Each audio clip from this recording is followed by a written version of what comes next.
Hello दोस्तों, welcome to my YouTube channel doctor Rakesh Kumar Gupta. दोस्तों, आज हम लोग पढ़ेंगे समाजशास्त्र क्या है, इसकी उत्पत्ति कैसे हुई है। हजारों साल से समाज की समस्याओं पर विचार व्यक्त किया जा रहा है। कौटिल्य की अर्थशास्त्र और अरस्तू की पॉलिटिक्स इस बात का प्रमाण है। आज जब भी हमें भारत और यूनान जैसे देश को या समाज को समझने की आवश्यकता पड़ती है, तब हम इन पुस्तकों का सहारा लेने के लिए बाध्य हो जाते हैं। उसी तरह से दुनिया के अन्य प्राचीन समाज को समझने के लिए हम वहाँ के प्राचीन ग्रंथों का सहारा अवश्य लेते हैं।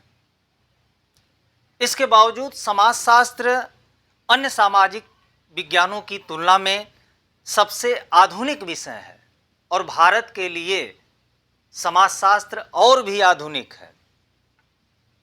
समाजशास्त्र इसलिए भी एक आधुनिक विषय है कि यह समाज की विभिन्न समस्याओं का एक विशेष परिप्रेक्ष्य में वैज्ञानिक ढंग से अध्ययन करता है, जो इस विषय के आगमन के पहले किसी भी विषय में संभव नहीं हो पाया था।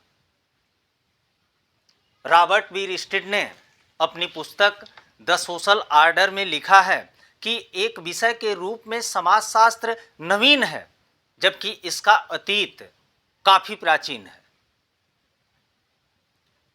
दो घटनाएं घटी।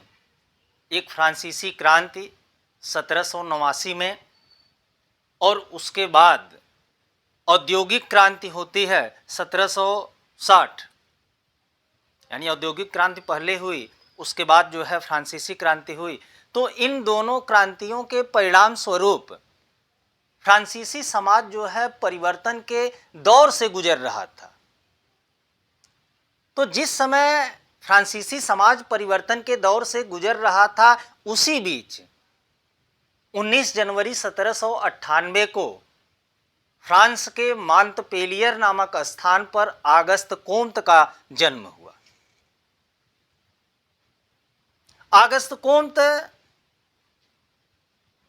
उस समय की अव्यवस्था और जनता की मौलिक और सांस्कृतिक निर्धनता से लगातार परेशान और बेचैन हो जाते थे। आगस्त कोम्त की मौलिक जीवन पर्यंत धुन यही रही कि कैसे अव्यवस्थित समाज को व्यवस्थित किया जाए।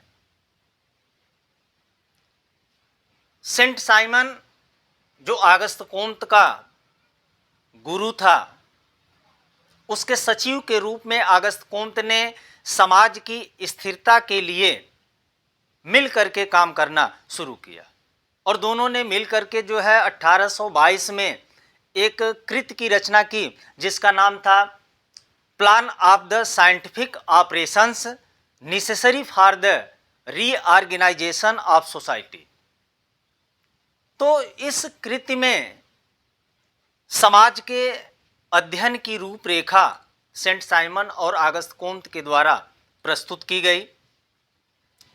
लेकिन दुर्भाग्य से आगस्त कोम्त और सेंट साइमन की जो दोस्ती थी वह ज़्यादा दिनों तक नहीं चल पाई और परिणाम क्या हुआ कि 1824 में दोनों एक दूसरे से अलग हो गए। लेकिन इसके बाद भी कोम्त के द्वारा अव्यवस्थित समाज को व्यवस्थित करने का अकेले प्रयास जारी रहा। आगे चल करके आगस्त कोम्त ने सामाजिक घटनाओं के अध्ययन के लिए सामाजिक भौतिकी शब्द का प्रयोग किया, लेकिन बेल्जियम सांख्यिकविद एडोल्फ क्वेटलेट के द्वारा जनसंख्या संबंधी अध्ययनों में सामाजिक भौतिकी शब्द का प्रयोग कर देने के कारण आगस्त कोम्त ने सामाजिक भौतिकी शब्द को त्याग कर 1838 में सोशियोलॉजी शब्द को जन्म दिया, या आप कह सकते हैं कि सोशियोलॉजी को जन्म दिया। सोशियोलॉजी दो शब्दों से, जो दो भिन्न शब्द हैं, एक लैटिन है और एक ग्रीक है। एक है सोशियस और दूसरा है लोगस। ये लैटिन का शब्द है और ये ग्रीक का शब्द है। सोशियस का अर्थ होता है सोसाइटी और लोगस का अर्थ होता है साइंस। यानी समाज शास्त्र जो है समाज का विज्ञान है। यानी सोशियोलॉजी जो है दो भिन्न शब्दों सोशियस और लोगस, लैटिन और ग्रीक, ये जो दो शब्द हैं इनसे मिल करके बना है। सोशियस का अर्थ होता है सोसाइटी और लोगस का अर्थ होता है साइंस। यानी समाजशास्त्र समाज का विज्ञान है। तो समय के साथ साथ धीरे धीरे समाजशास्त्र विषय जो है जर्मनी, इंग्लैंड और यूरोप के अन्य देशों में फैल गया और वहीं से यह सारी दुनिया में एक लोकप्रिय विषय के रूप में स्थापित हो गया। आज आप देख सकते हैं कि समाजशास्त्र जो है पूरे विश्व में एक लोकप्रिय विषय बन गया है। समाजशास्त्र के जो प्रारंभिक लेखक थे उनमें ऑगस्ट कोम्ते के अलावा अगर हम देखें तो हर्बर्ट स्पेंसर, इमाइल दुर्खीम और मैक्स वेबर मुख्य हैं जिन्होंने समाजशास्त्र के विकास में महत्वपूर्ण योगदान दिया है। अधिकांश व्यक्ति यह जानते हैं कि इतिहास, भौतिक विज्ञान या रसायन शास्त्र क्या है, लेकिन वे ये नहीं जानते हैं कि समाजशास्त्र क्या है। सत्य तो यह है कि कभी कभी समाजशास्त्रियों के बीच भी यह संशय बना हुआ रहता है कि समाजशास्त्र क्या है। निसंदेह समाजशास्त्र की कोई एक सर्वमान्य परिभाषा देना बहुत ही चुनौती भरा कार्य है और प्रारंभ से लेकर के आज तक समाजशास्त्र की विभिन्न परिभाषाएं जो है विद्वानों के द्वारा दी गई हैं, लेकिन उन परिभाषाओं से वर्तमान समाजशास्त्र का जो सही स्वरूप है वह स्पष्ट नहीं हो पाता है। तो समाजशास्त्र की परिभाषाओं में जो विभिन्नताएं हैं या समाजशास्त्र की परिभाषाओं में ये विभिन्नताएं क्यों हैं, उसके मूल रूप से दो कारण रहे हैं। पहला, समय के साथ साथ समाजशास्त्र में काफ़ी विकास हुआ है। परिणाम क्या हुआ कि समाजशास्त्र का जो विषय क्षेत्र है उसमें काफ़ी परिवर्तन हुआ है और उसका जो है काफ़ी विस्तार भी हुआ है। दूसरा, विषय क्षेत्र में परिवर्तन और विकास होने के साथ ही साथ तमाम नए नए दृष्टिकोण भी आए हैं जो बहुत हद तक एक दूसरे के विरोधी भी हैं। तो इसके बावजूद कि समाजशास्त्र की कोई सर्वमान्य परिभाषा नहीं है। जैसे कुछ परिभाषाओं को अगर हम देखें तो आप देख सकते हैं कि समाजशास्त्र के स्वरूप में कितना परिवर्तन आया है और समाजशास्त्रियों के बीच भी दृष्टिकोण संबंधी कितना फर्क आता है। जैसे कुछ परिभाषाओं को हम देखें, जैसे मैक्स वेबर समाजशास्त्र को परिभाषित करते हुए कहते हैं कि समाजशास्त्र वह विज्ञान है जो सामाजिक क्रिया के विश्लेषणात्मक अध्ययन करने का प्रयास करता है। तो यहाँ मैक्स वेबर के सामाजिक क्रिया से तात्पर्य जो है सामाजिक व्यवहार से है। जब हम किसी सामाजिक व्यवहार की बात करते हैं तब इसका अर्थ वैसे व्यवहार से होता है जिसे लोग किसी व्यक्ति के संदर्भ में या किसी समूह के संदर्भ में करते हैं। अगर कोई व्यक्ति एकांत में बैठ करके भगवान का ध्यान कर रहा है, भगवान का भजन कर रहा है, तब ऐसे व्यवहार को हम सामाजिक व्यवहार की श्रेणी में नहीं रखेंगे। क्यों? क्योंकि ऐसे व्यवहार का संबंध न तो किसी व्यक्ति से है और न ही किसी समूह से। दूसरी परिभाषा लिस्टर एफ वार्ड की है।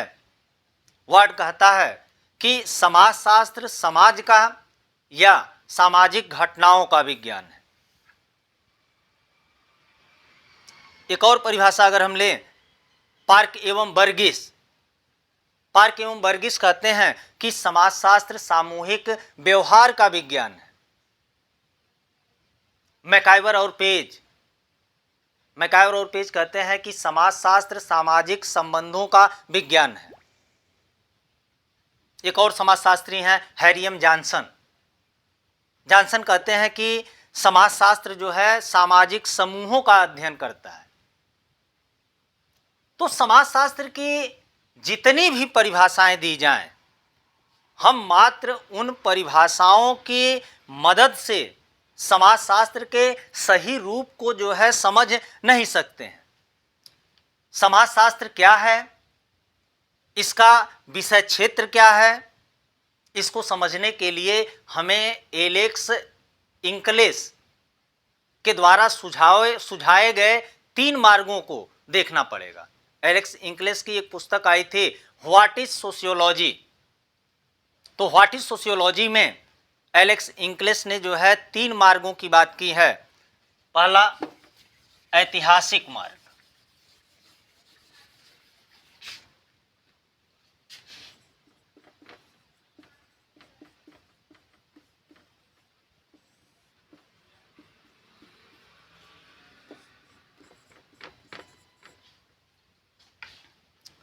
दूसरा वो कहते हैं अनुभवाश्रित मार्ग, और तीसरा है विश्लेषणात्मक मार्ग। 3 मार्गों की वो चर्चा करते हैं। दूसरा है अनुभवाश्रित मार्ग और तीसरा है विश्लेषणात्मक।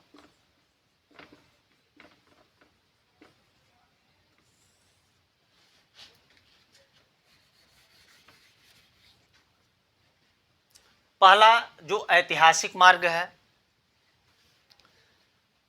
जो प्रारंभिक समाजशास्त्री हैं उनकी जो कृतियां हैं, जो उनकी रचनाएं हैं, उनके माध्यम से हम यह जान सकते हैं कि उनकी रचनाओं का केंद्र बिंदु क्या था।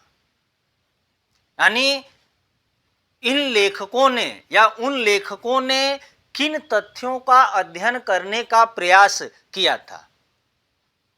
कुछ जो सामाजिक विचारक हैं उनके विचार समाजशास्त्र के लिए बहुत ही उपयोगी सिद्ध हुए हैं, जैसे अगस्त कोम्त हैं, हर्बर्ट स्पेंसर हैं, इमाइल दुर्खीम हैं, मैक्स वेबर हैं इत्यादि। अगस्त कोम्त ने समाजशास्त्र को 2 भागों में बांटा। पहला सामाजिक स्थिरता और दूसरा सामाजिक गतिशीलता, यानी social statics and social dynamics. तो जो सोशल स्टैटिक्स है, सामाजिक स्थिरता है, उसके अंतर्गत अगस्त कोम्त ने जो संस्थात्मक जटिलताएं हैं उनको रखा, और सोशल डायनेमिक्स में यानी सामाजिक गतिशीलता के अंतर्गत अगस्त कोम्त ने विकास और परिवर्तनशीलता को रखा। हर्बर्ट स्पेंसर ने समाजशास्त्र के अंतर्गत परिवार, राजनीति, धर्म इत्यादि को रखा। इमाइल दुर्खीम की जो कृतियां हैं उनमें समाजशास्त्री दृष्टिकोण जो है अधिक स्पष्ट होता है। उन्होंने व्यक्ति और समाज की जो चर्चा की, उस चर्चा के क्रम में समाज या समूह के महत्व पर बल देते हुए उन्होंने कहा कि व्यक्ति का समाज से अलग कोई अस्तित्व नहीं है, या व्यक्ति का समाज से अलग कोई महत्व ही नहीं है। और दुर्खीम ने समाजशास्त्र के अंतर्गत धर्म, कानून, नैतिकता, विवाह, परिवार इत्यादि को रखा। तो आप देख सकते हैं कि समाजशास्त्र को परिभाषित करने के क्रम में जो विभिन्न विचारकों ने अपने अपने मत दिए हैं, इन मतों में तमाम भिन्नताएं होने के बावजूद तमाम समानताएं भी देखने को मिलती हैं। सभी विचारकों ने इस बात पर बल दिया है कि समूह और संस्थाओं का बड़ा से बड़ा स्वरूप, जैसे राज्य के अध्ययनों में भी समाजशास्त्रीय दृष्टिकोण कारगर सिद्ध हो सकते हैं। इसके अतिरिक्त सामाजिक व्यवहार, अपराध या धर्म का समाजशास्त्री पहलू भी अत्यंत ही महत्वपूर्ण होता है। तो ये था ऐतिहासिक मार्ग। दूसरा, एलेक्स इंक्लेस कहते हैं अनुभवाश्रित मार्ग।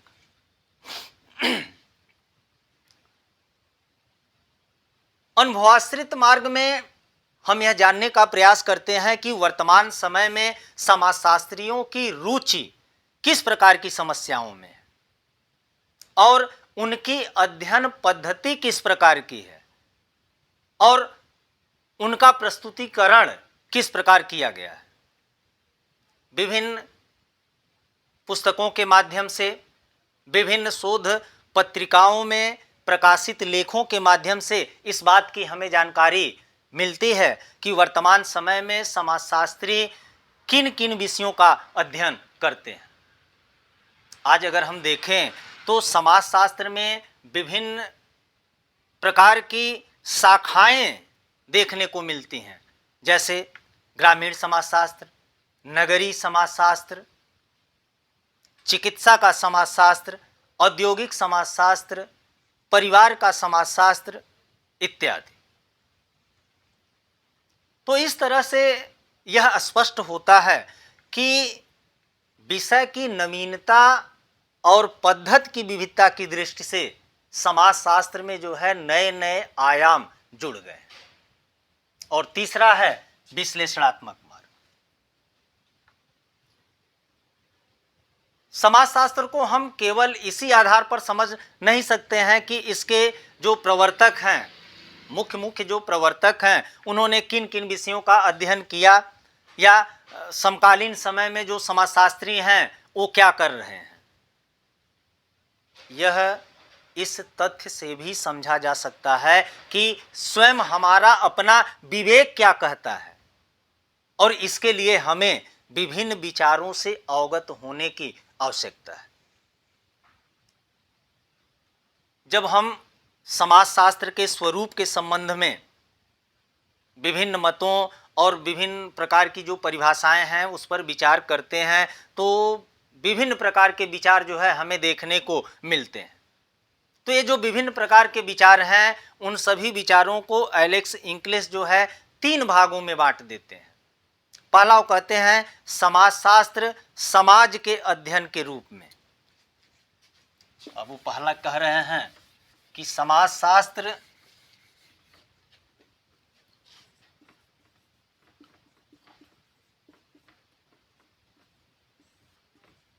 समाज के अध्ययन के रूप में। दूसरा, समाजशास्त्र संस्थाओं के अध्ययन के रूप में। और तीसरा वो कहते हैं कि समाजशास्त्र जो है सामाजिक संबंधों के अध्ययन के रूप में।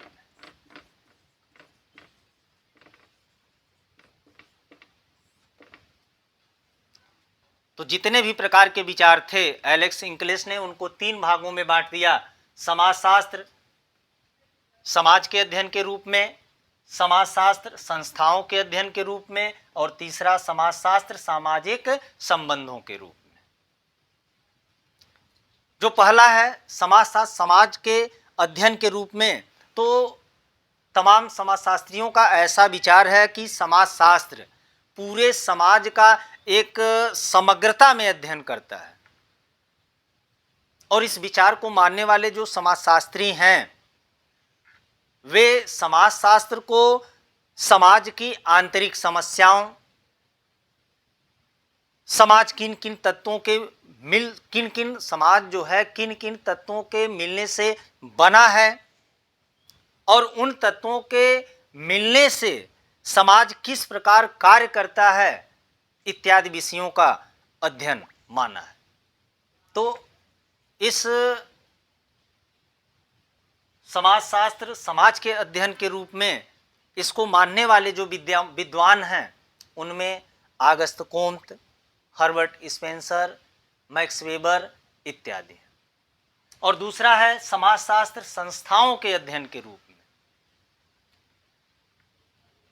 कुछ ऐसे भी समाजशास्त्री हैं जो यह मानते हैं कि समाजशास्त्र समाज में पाई जाने वाली जो विभिन्न प्रकार की संस्थाएं हैं, जैसे परिवार, जाति, धर्म, नातेदारी इत्यादि, इनका अध्ययन करता है।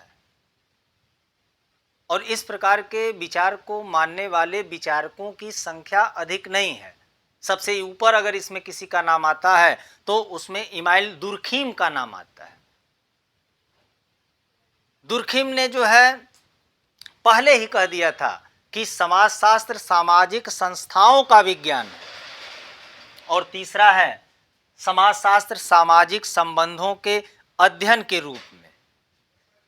इसमें सबसे ऊपर अगर किसी का नाम आता है तो वह है मैकाइवर पेज।